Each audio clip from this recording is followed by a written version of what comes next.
job card নথকা শ্ৰমিকৰ বাবে ডাঙৰ খবৰ অসমৰ বাবে মুকলি 630.96 কোটি টকা আৰু এই টকাটো কোনসকল ব্যক্তিয়ে লাভ কৰিব বা কেনেকৈ লাভ কৰিব সবিশেষ জনাম এইটো ভিডিঅ'ৰ জৰিয়তে তাৰ আগতে সৰু এটা ৰিকুৱেষ্ট যদি আমাৰ ইউটিউব চেনেললৈ প্ৰথমবাৰ কাৰণে ভিজিট কৰিছে প্লিজ চেনেলটো সাবস্ক্ৰাইব কৰি বেল আইকনটো বজাই দিব আৰু ভিডিঅ'টোত এটা লাইক কৰি দিব আৰু যদি আপুনি ফেচবুকৰ পৰা চাই আছে পেজটো ফলো কৰি শেয়াৰ মাৰিবলৈ পাহৰি নাযাব গোটেইখিনি আলোচনা কৰি আছো কি কাম কৰিব লাগিব বা কেনেকৈ আপুনি এই টকাটো লাভ কৰিব সবিশেষ জানিবলৈ ভিডিঅ'টো সম্পূৰ্ণ শেষলৈকে চাই থাকিব ইয়াতে কোৱা হৈছে জব কাৰ্ড নথকা শ্ৰমিকৰ বাবে ডাঙৰ খবৰ যিসকল ব্যক্তিৰ জব কাৰ্ড এতিয়ালৈকে হোৱা নাই তেওঁলোকৰ কাৰণে কিন্তু ভাল খবৰ আহি পৰিছে তাৰ পিছতে কোৱা হৈছে रोजगार আৰু জীৱিকা গ্যাৰান্টিৰে ডাবল ইঞ্জিন চৰকাৰ অসমৰ বাবে 630.96 কোটি টকা ধাৰ্য কৰা হৈছে আৰু অসমৰ বাবে কিন্তু 630.96 কোটি টকা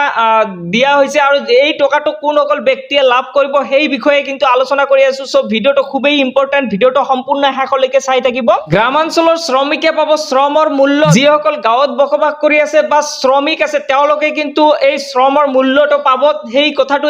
যোৱাকালি কিন্তু উল্লেখ কৰা হৈছে সংবাদ মেলৰ আগতেই কিন্তু এইটো কথা অৱগত কৰি দিছে শক্তিশালী হ'ব গ্ৰাম্য পথ সংযোজন ব্যৱস্থা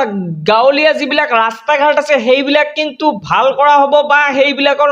মেৰামতি কৰা হ'ব সেইটোৱে উল্লেখ কৰিছে মই আন্তঃগাঁথনি উন্নয়নৰ বাবে কেন্দ্ৰ চৰকাৰে মুকলি কৰিছে বৃহৎ ধনৰাশি ভিবিজি ৰামজি আঁচনিৰ অধীনত মুকলি হল প্ৰথম কিস্তিৰ টকা মই কিছুদিন আগতে কিন্তু এটা ভিডিঅ' আপলোড কৰিছিলো যে ভিবিজি ৰামজি আঁচনিত কেনেকৈ আবেদন কৰিব বা কেনেকৈ কোনসকল ব্যক্তিয়ে টকা লাভ কৰিব যদি আপুনি সেই ভিডিঅ'টো এতিয়ালৈকে চোৱা নাই মোৰ এই চেনেলত পাই যাব সেই ভিডিঅ'টো চালে আপোনালোকে নিশ্চয় বুজি পাব যে ভিবিজি ৰামজি আঁচনিটো কি আৰু কেনেকৈ এই টকাটো লাভ কৰিব পাৰি তাৰ পিছতে কোৱা হৈছে কেন্দ্ৰীয় গ্ৰামোন্নয়ন মন্ত্ৰী শিৱৰাজ সিং চৌহানে অসমৰ শ্ৰমিকৰ বাবে মুকলি কৰিছে এই ধন আৰু এই ধনটো কিন্তু গ্ৰামোন্নয়ন মন্ত্ৰী যি শিৱৰাজ সিং আছে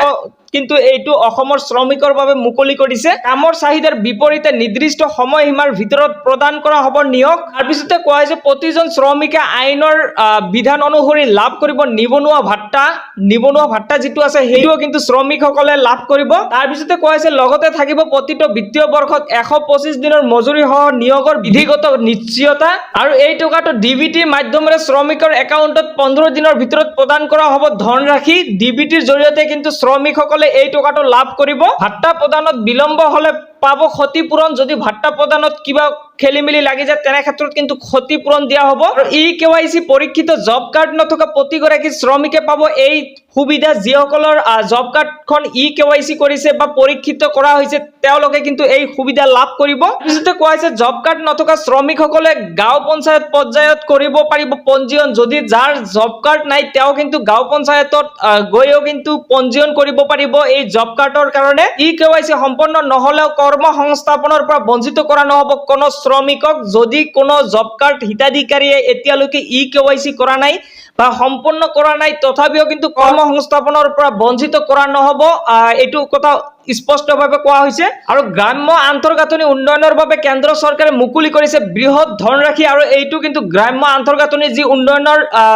দিক আছে তাৰ বাবে কিন্তু চৰকাৰে মুকলি কৰিছে এই বৃহৎ ধনৰাশিটো আৰু 630.96 কোটি টকা কিন্তু অসমৰ কাৰণে এইটো ধাৰ্য কৰা হৈছে অৰ্থাৎ অসমৰ কাৰণে কিন্তু প্ৰদান কৰা হৈছে যদি আপুনি এতিয়ালৈকে জব কাৰ্ডৰ কাৰণে আবেদন কৰিব পৰা নাই বা জব কাৰ্ড আপোনাৰ নাই তেনে ক্ষেত্ৰত কিন্তু আপুনি আপোনাৰ গাঁও পঞ্চায়তত গৈ কিন্তু আপুনি পঞ্জীয়ন কৰিব পাৰিব এইটো কথা উল্লেখ কৰা হৈছে আৰু অতি সোনকালেই কিন্তু আপুনি আপোনাৰ গাঁও পঞ্চায়তত গৈ কিন্তু আপুনি এই জব কাৰ্ডৰ কাৰণে পঞ্জীয়ন কৰিব পাৰিব সো এইখিনি আছিল আজিৰ মূল বিষয়বস্তু যদি ভিডিওটো ভাল লাগিছে আপোনাৰ বন্ধুবৰ্গলৈ শেয়াৰ কৰি দিব